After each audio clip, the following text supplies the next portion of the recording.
오늘 우리에게 주시는 하나님의 말씀은 예레미야 25장 1절로 14절까지의 말씀입니다.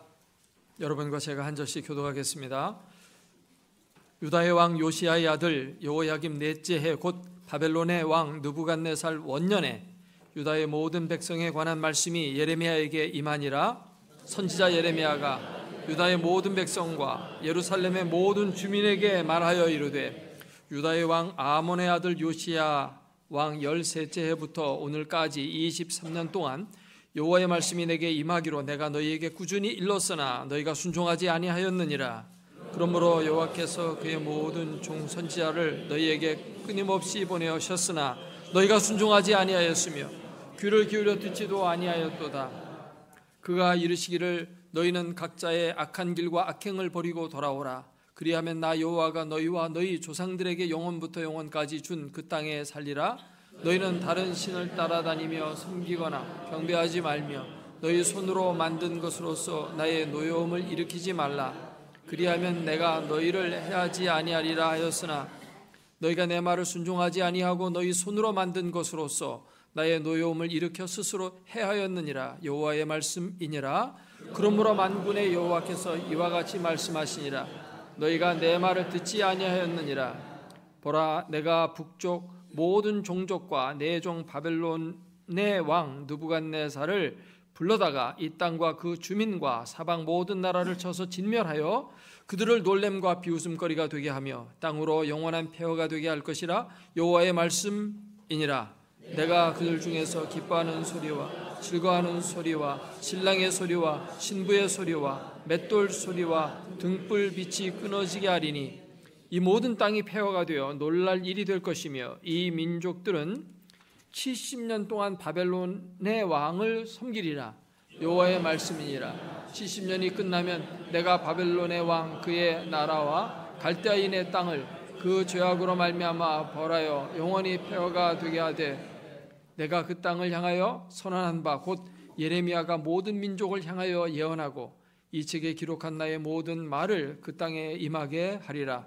그리하여 여러 민족과 큰 왕들이 그들로 자기들을 섬기게 할 것이나 나는 그들의 행위와 그들의 손이 행한 대로 갚으리라. 아멘.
한 평범한 축구 선수가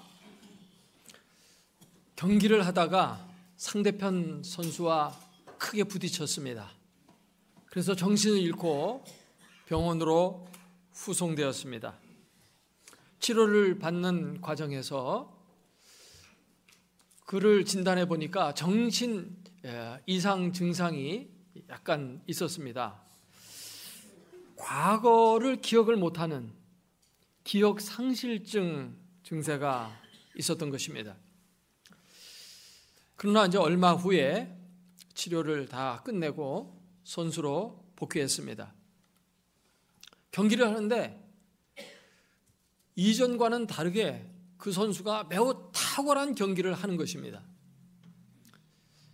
볼을 처리하는 그 감각이 매우 여유롭고 또 상대방을 뚫고 돌파해 나가는 아주 과감한 플레이가 나오고 여유 있게 자신만만하게 슈팅도 때리고 하는 이러한 평범한 선수가 갑자기 아주 탁월한 수준에 있는 고급 선수로 바뀌어지게 됐습니다. 그래서 사람들이 이상하게 생각했습니다. 본래 저 선수가 저런 선수가 아닌데 어떻게 저렇게 아주 수준이 높은 경기를 펼치는가 하면서 놀라고 박수를 보냅니다. 기자들도 이상해서 감독을 찾아가가지고 물어봤습니다. 지금 저 뛰고 있는 저 선수가 얼마 전에 병원에 실려갔다 오고 난 다음부터 이상하게 특별히 무슨 특수훈련을 받은 것도 아닌데 왜 저렇게 달라졌습니까? 하고 감독에게 물어봤어요. 그랬더니 감독이 이렇게 얘기를 하는 것입니다. 저 선수가 기억 상실증에 걸려가지고 저한테 물어보더라고요. 내가 도대체 누굽니까? 그래서 대답해 줬죠. 뭐라고 대답했는데요? 너 축구 황제 펠레잖아. 그 소리를 듣고 이 사람이 자기가 진짜 펠레인 줄 알고 펠레같이 막 축구를 하는 겁니다. 여유 있게. 전에는 막 공 뺏기면 어떡하나 불안하고 이 슈팅 못하면 어떡하나 걱정하고 막 이러다 보니까 제대로 된 플레이가 안 나왔어요. 근데 자기가 축구 황제라고 그러니까 여유가 생긴 겁니다. 자신만만한 겁니다. 그러니까 실제로 좀 여유 있게 볼 처리를 하면서 성적이 이렇게 올라가는 겁니다. 여러분 자신이 누구인지를 잘 알고 건강한 자화상 가운데 살아가 보십시오. 그러면 여러분의 삶이 훨씬 여유롭고 또 불안 걱정이 사라지고 평강 가운데 살아가는 건강한 인생이 펼쳐지게 될 줄로 믿습니다. 여러분은 보통 사람들이 아니에요. 세상 사람들과는 달리 장차 여러분은 성경에 보니까 왕 노릇할 사람들이라고 말하고 있습니다. 여러분은 시시한 존재가 아닙니다. 장차 왕이 될 뿐이에요. 옆 사람에게 얘기합시다. 죄송합니다. 왕 될 분을 몰라 뵈서 죄송합니다.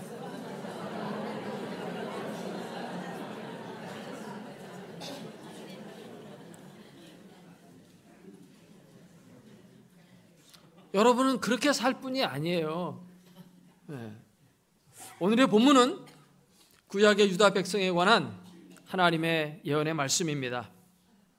오늘 본문에 나와 있는 대로 예레미야는 3절에 23년 동안 하나님의 말씀을 대언하는 선지자로 살았다라고 말씀하고 있습니다. 23년 동안 유다 백성들을 향해서 예언한 내용을 오늘 말씀 속에 요약해서 집약해서 지금 말씀하고 있는 겁니다. 유다 백성을 향해서 하나님이 말씀하시죠. 너희가 내게로 돌아오라. 그 악한 길을 돌이켜라. 그러면 너희가 살게 될 것이다. 이렇게 말씀을 했는데 유다 백성들이 그 말을 듣지 않는 겁니다. 그냥 자기들이 살아왔던 그 길을 계속 가는 겁니다. 관성의 법칙은 이 물질 세계만 있는 게 아니라 우리 정신 세계와 우리 실생활에도 그대로 미칩니다. 한번 뭔가 잘못된 것을 행하게 되면 그 길로 그냥 자극을 주지 않으면 그냥 그 길로 쭉 가요. 습관이 돼서 그런 겁니다. 한번 잘못된 죄악을 저지른 사람은 또 짓고 또 짓고 계속 반복해서 그걸 쳐요. 자극을 줘서 그걸 끊게 해야 되거든요. 근데 이스라엘 백성들이 자극을 주는데도 돌이키질 않아요. 너희가 다른 신을 섬기지 마라. 6절에 나오죠. 그들을 경배하지도 말고 따라다니지도 마라. 이렇게 말씀하고 있는데 그들은 계속 하나님을 저버리고 우상을 섬기고 다른 신을 따라 행하였던 것입니다. 그러므로 말미암아 하나님의 심판이 그들에게 임할 것이라고 말씀하고 있습니다. 9절 말씀해 보니까 보라 내가 북쪽 모든 종족과 내 종 바벨론의 왕 느부갓네살을 불러다가 이 땅 주민들을 다 멸절시켜 버리겠다는 것입니다. 그리고 세상 사람들에게 비웃음거리가 되게 만들 것이다 라고 말씀하고 있습니다. 하나님께서 지속적으로 선지자들을 통해서 그들에게 살 길을 계속 제시해 주셨습니다. 그럼에도 불구하고 이 유다 백성들은 돌이킬 줄 모름으로 말미암아 결국은 망하게 된 것입니다. 고대 사회에서는 국가 간의 전쟁이 벌어질 때 그것은 나라끼리의 전쟁이기도 하지만 동시에 그 나라를 지키는 수호신 간의 전쟁이기도 했습니다. 그래서 전쟁에서 어떤 나라가 지게 되면 그 나라의 수호신이 지는 겁니다. 전쟁에서 승리하게 되면 그 나라를 지켜주는 수호신이 승리하는 겁니다. 근데 지금 바벨론과 유다가 전쟁이 붙어서 바벨론이 이기고 유다 나라가 망하게 되면 바벨론의 신 마르둑 신이 이기는 거고 여호와 신이 지는 겁니다. 이것은 여호와 하나님께는 커다란 수치가 아닐 수 없습니다. 그럼에도 불구하고 하나님은 그 수치가 되는 길을 선택하셨습니다. 하나님이 왜 수치의 길을 선택하셨습니까? 자기 백성을 위해서 수치의 길을 선택한 겁니다. 자기 백성들을 이대로 놔두면 영영 소망이 없기에 저들로 하여금 징벌을 받게 해서 정신 차리고 하나님께로 돌이키도록 하기 위해서 과거의 죄악을 버리고 새로운 백성으로 만들기 위해서 하나님은 스스로 수치가 되는 그 길을 가신 겁니다. 우리 하나님은 영광의 하나님이십니다. 그런데 때로는 우리를 구원하기 위해서, 때로는 우리를 새롭게 하기 위해서 스스로 영광을 버리시기도 하시고 수치를 당하기도 하시고 모욕의 길을 걸어가기도 하시는 것입니다. 그 극명한 그림이 어디에 나타났습니까? 바로 예수 그리스도의 십자가를 통해서 나타난 겁니다. 예수님의 십자가는 참으로 치욕스럽고 수치스러운 길이 아닐 수 없었습니다. 그런데 하나님께서 그 길을 걸어가신 거예요. 하나님이 육신을 입고 이 땅에 오셔서 사람들에게 매맞고 침뱉음 당하고 조롱당하고 멸시와 천대를 받으셨습니다. 왜요? 죄인들을 구원하여 주시기 위해서 하나님이 그 영광의 자리를 버리신 겁니다. 이것이 바로 하나님의 사랑이요 긍휼인 것입니다. 우리는 그 하나님의 사랑과 긍휼 때문에 구원을 받게 된 것입니다. 우리가 복음을 전하러 나아갈 때도 역시 마찬가지입니다. 어떨 때는 예수 믿으라고 할 때 막 소금을 껴지기도 합니다. 또는 욕을 듣기도 합니다. 그러나 그런 수치를 우리가 당하면서도 복음을 우리가 전하게 되는 것은 뭡니까? 그 영혼을 사랑하기 때문이죠. 그 영혼을 사랑하기 때문에 수치의 길을 우리가 갈 수가 있는 겁니다. 그 사람을 살릴 수 있다면 내가 좀 희생하고 손해보는 그 길을 간다 할지라도 기쁨으로 그 길을 갈 수가 있는 겁니다. 그렇기 때문에 전도는 결국 사랑 그 자체인 거예요. 사랑이 없으면 전도가 되지를 않는 것입니다. 근데 오늘 말씀을 보십시오. 오늘 말씀에 보니까 9절에 하나님께서 바벨론의 왕 느부갓네살을 뭐라고 부르냐 하니까 내 종이다 이렇게 말합니다. 내 종 바벨론의 왕 느부갓네살을 불러다가 이 땅을 치게 하겠다. 우리 하나님은 당시에 신흥 강대국으로 부상했던 바벨론 왕도 종으로 다스리시는 분이세요. 그러니까 하나님은 온 우주의 주인이시라는 겁니다. 우리 하나님 여호와는 이스라엘의 하나님만이 아니에요. 천지 만물을 창조하신 분이시고 천지 만물을 다스리시는 분이시고 천지 만물을 자신의 뜻 가운데 섭리하시는 하나님이시라는 것입니다. 하나님이 모든 것을 다스리신다면 우리는 언제나 희망이 있습니다. 왜냐하면 우리가 그 하나님을 믿고 있고 그 하나님의 자녀로 부름을 받았고 그 하나님의 사랑받는 자가 되었기 때문입니다. 오늘 우리의 삶이 힘들고 어렵다 할지라도 그 모든 삶도 하나님이 주관하신다는 것을 우리가 믿는다면 우리에게 승리로 그 모든 것들이 바뀌어지게 될 줄로 믿습니다. 왜냐하면 아버지가 자녀에게 좋은 걸 주시기 때문입니다. 오늘 말씀에도 보니까 하나님께서 이스라엘 백성들에게 희망의 메시지를 던져주세요. 그건 뭐냐 하면 너희가 바벨론에 포로로 잡혀가게 되지만은 70년이 지나면 다시 돌아오게 될 거다. 미래에 70년이라는 긴 세월 지나고 난 다음에 사실 나라의 운명이 어떻게 될지 아는 자는 아무도 없지만 하나님은 역사의 주관자이시고 하나님의 뜻 가운데 그렇게 만드시기 때문에 70년 만에 반드시 돌아오게 된다는 겁니다. 이것은 하나님이 하나님의 이름과 명예를 걸고 하시는 말씀이에요. 근데 실제로 어떻게 됐습니까? 실제로 그렇게 됐습니다. 바벨론이 당대 세계를 지배했었는데 이 바벨론이 무너졌어요. 누구도 생각하지 못한 바벨론의 멸망, 그것은 페르시아가 등장하면서 페르시아의 고레스라고 하는 왕이 등장되면서 이 바벨론 제국을 무너뜨립니다. 그리고 이스라엘 백성들은 하나님이 예언하신 대로 70년 만에 바벨론에서 다시 본국으로 귀향하게 됩니다. 이 하나님의 말씀을 이스라엘 백성들이 정말 믿고 그 말씀대로 살았다면 그들은 정말 그 멸망하는 그 시점부터 시작해서 본국으로 돌아오는 회복의 시점까지 그들의 인생을 알차고 또 보람있고 하나님께서 기뻐하시는 그런 삶을 살아갈 수 있었을 겁니다. 그러나 이 말을 믿지 않았더라면 또 믿지 않은 사람들은 어떻게 살게 되었을까요? 이제 나라가 망했으니까 이제 우리는 조국도 없다.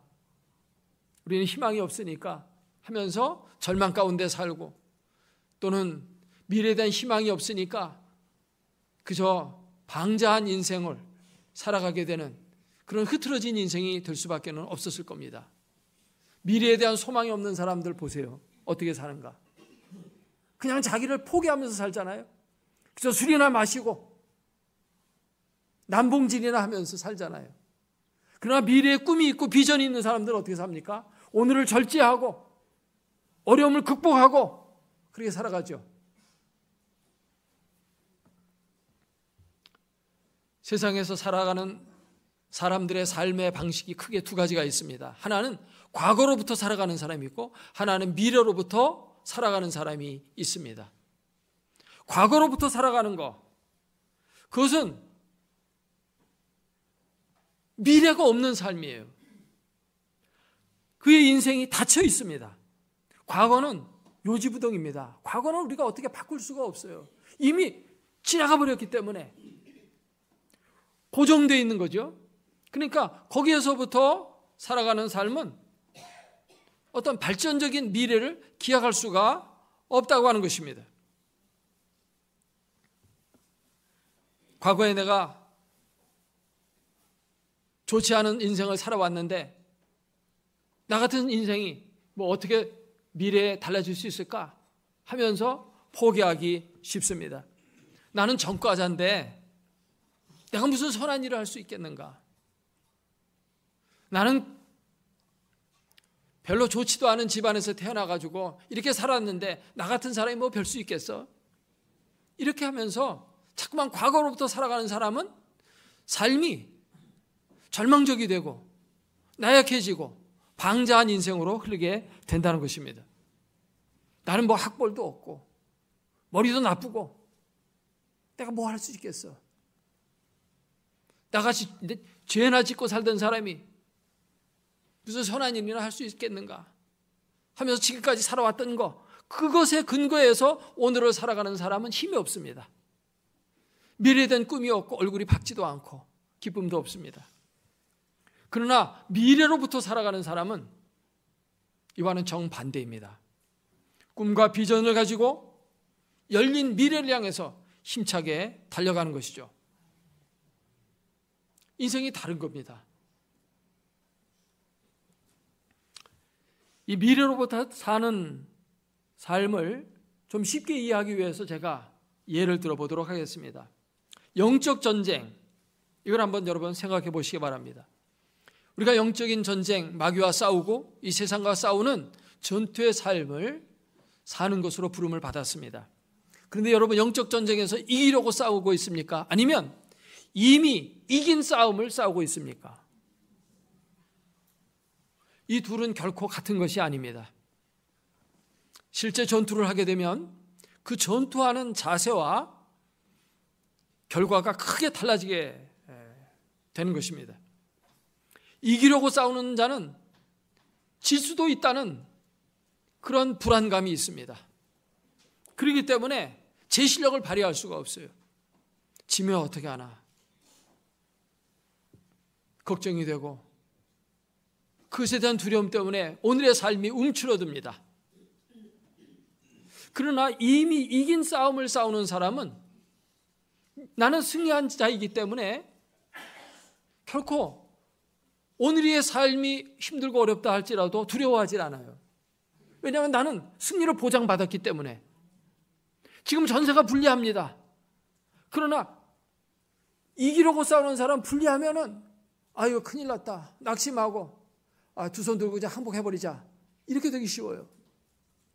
그러나 승리를 보장받고 싸우는 사람은 지금 전세가 불리하지만 오히려 이것이 역전되어 가지고 전화유복이 되어서 더 큰 승리가 온다, 이런 생각을 가지고 마음의 여유를 가지고 자유롭게 싸우죠. 그래서 승리하게 되는 것입니다. 아무리 힘들고 어려운 상황이라 할지라도 얼굴에 미소가 떠나지 않고 마음속에는 평강이 있습니다. 왜냐하면 나는 이길 것이기 때문에. 아멘. 우리 그리스도인들은 예수 그리스도 안에서 이미 승리한 자들입니다. 예수님이 이미 죽음의 권세를 이기셨습니다. 마귀를 이기셨습니다. 예수님이 승리의 보좌에 오르셨습니다. 우리는 그리스도 안에서 이미 승리한 자들입니다. 그래서 2장 14절 이하에 보면 우리를 거스르고 불리하게 하는 법조문으로 쓴 증서를 지우시고 제하여 버리사 십자가에 못 박으시고 통치자들과 권세들을 무력화하였고 그들을 드러내어 구경거리로 삼으시고 십자가로 그들을 이기셨느니라. 사망에 대해서 고린도서 15장 말씀은 이렇게 우리에게 말씀하고 있습니다. 사망아 너의 승리가 어디 있느냐? 사망아 네가 쏘는 것이 어디 있느냐? 사망이 쏘는 것은 죄여 죄의 권능은 율법이라. 우리 주 예수 그리스도로 말미암아 우리에게 승리를 주시는 하나님께 감사하노니. 예수님이 우리 편입니다. 그 승리자가 내 안에 계시고 내 곁에 계십니다. 그러므로 나는 승리자인 것입니다. 승리를 이미 보장받고 오늘 영적인 전투를 싸워나가는 거예요. 그래서 우리는 우리를 사랑하시는 이로 말미암아 넉넉히 이기게 된다고 고백하고 있습니다. 로마서 8장 37절에 그러나 이 모든 일에 우리를 사랑하시는 이로 말미암아 우리가 넉넉히 이기느니라. 그래서 우리는 영적인 전쟁을 하는 데 있어서 이기려고 전쟁하는 것이 아니고 이미 승리한 것을 확인하기 위해서 전쟁하는 것일 뿐입니다. 미래로부터 사는 법을 좀 다른 예를 들어서 다시 한번 또 생각해 보도록 하겠습니다. 내가 타임머신을 타고 미래로 가봤어요. 2030년도에 가보니까 내가 대통령이 됐어요. 할렐루야. 왜 아멘 안 하세요? 여러분이 대통령이 됐다 그 말이요. 예? 그 대통령이 된 거를 보고 오늘로 돌아왔어요. 그러면 내가 이제 어떻게 살아야 됩니까? 이제 대통령 출마해야 되겠죠? 네, 대통령 출마해야 되고. 근데 대통령 출마했는데 대통령이 되기 위해서 안간힘을 쓰고 세상 정치인들이 하는 대로 막 권모술수를 쓰고 야비한 방법을 쓰고 상대방의 비리나 밝혀내가지고 스캔들이나 막 폭로나하고 이렇게 하겠습니까? 아니면 여유만만하게 내 정책만 주장하고 또 상대방 후보에 대해서도 좋은 얘기 해주고 좀 이렇게 여유 있게 선거하겠습니까? 여유 있게 하겠죠. 비굴한 방법 쓰지 않을 겁니다. 왜냐하면 이미 승리를 보장받았기 때문에. 근데 승리할 줄 모르고 승리해야 된다는 생각만 하면 어떻게 해서든지 승리하기 위해서 악착 같은 방법을 다 쓰는 거 아니에요? 막 돈이 없으면 돈 막 꿔더라도 해서 막 돈도 뿌리고 막 별 방법 다 쓸 겁니다. 그러면서도 초조하고 불안하고 밤에 막 신경쇠약증이 걸릴 정도로 잠을 못 자고 그러면서 선거운동할 거예요. 미래로부터 사는 사람은 항상 여유가 있고 자유가 있고 평강이 있습니다. 그러면서 오늘의 삶의 열매가 풍성합니다. 옛날에 대통령 후보 가운데 이모 씨가 있었어요. 그분은 감사원장 하면서 대족 같은 인물이라는 평가를 받았던 사람입니다. 그 사람들이 훌륭하다 그랬어요. 근데 그가 대통령 못했어요. 왜 훌륭한데 대통령 못했을까요? 그 아들을 군대 안 보낸 겁니다. 뭔가 이런 좀 안 좋은 방법을 써가지고 군대를 안 보냈어요. 자식을. 그래서 대통령 못했어요. 대통령이란 밥상까지 다 차려다 줬는데 눈앞에 갖다 줬는데도 못 먹었어요. 저는 거기서 그걸 보면서 굉장히 큰 깨달음을 얻었어요. 만일 그분이 미래에 자기가 대통령 후보가 될 거라는 걸 알았더라면 군 면제될 수 있는 자격이 있다 할지라도 너는 그래도 군대 갔다 와야 돼 하면서 아예 군대 강제로라도 보냈을 겁니다. 그리고 대통령 됐을 거예요. 그는 미래로부터 살지 못하고 오늘의 이익을 위해서 급급하게 행동을 했던 것입니다. 본인보다도 뭐 아들이 그렇게 하니라고 그렇게 했겠지만 여러분 미래로부터 오늘을 사는 사람은 삶이 다릅니다. 그리고 그 사람은 반드시 성공자가 되는 것입니다. 오늘날 많은 사람들은 과거로부터 살아갑니다. 그래서 하루하루 살아가는 것이 버겁고 힘든 거예요. 왜냐하면 과거에 그 족쇄에 매여가지고 살기 때문에 무거운 짐을 지고 살아가는 것입니다. 과거로부터 사는 것은 땅으로부터 사는 것이요. 그러나 미래로부터 사는 것은 하늘로부터 사는 것이며 열린 자유로부터 사는 것이며 미래의 희망으로부터 사는 것입니다. 기독교 신앙은 처음부터 종말론적인 거예요. 오늘 우리가 잘 먹고 잘 살자고 해서 예수 믿는 게 아닙니다. 영원한 천국을 바라보면서 예수 믿는 것입니다. 아멘. 그러니까 기독교 신앙은 맨 나중에 가서 종말론적인 걸 생각하는 게 아니에요. 우리가 죽기 직전에 내가 천국 가겠다 하고 그때 가서 천국 생각하는 것도 아니고 처음 예수를 믿는 그 순간부터 미래를 바라보면서 예수 믿게 된 거고 오늘을 살아가는 힘도 미래를 바라보는 데서 오는 것입니다. 우리의 미래가 뭐예요? 장차 하늘나라에서 왕노로 산다고 성경에 수도 없이 나오잖아요. 맨 마지막 요한계시록 끝부분에 가도 그 나와요. 저희가 세세토록 왕노릇 하리로다. 누가요? 여러분들이 보통 사람들이 아닙니다. 왕노릇 할 분들입니다. 우리는 자꾸만 사람들한테 왕노릇 하려고 하는 그런 생각이 있어요. 근데 그거는 아니에요.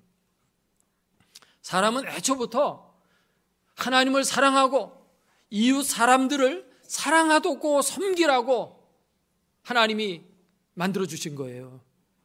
근데 그 하나님의 뜻을 어기고 어떻게든지 사람을 자기 노예로 삼으려고 하는 그런 악한 생각을 자꾸만 가지고 있어요.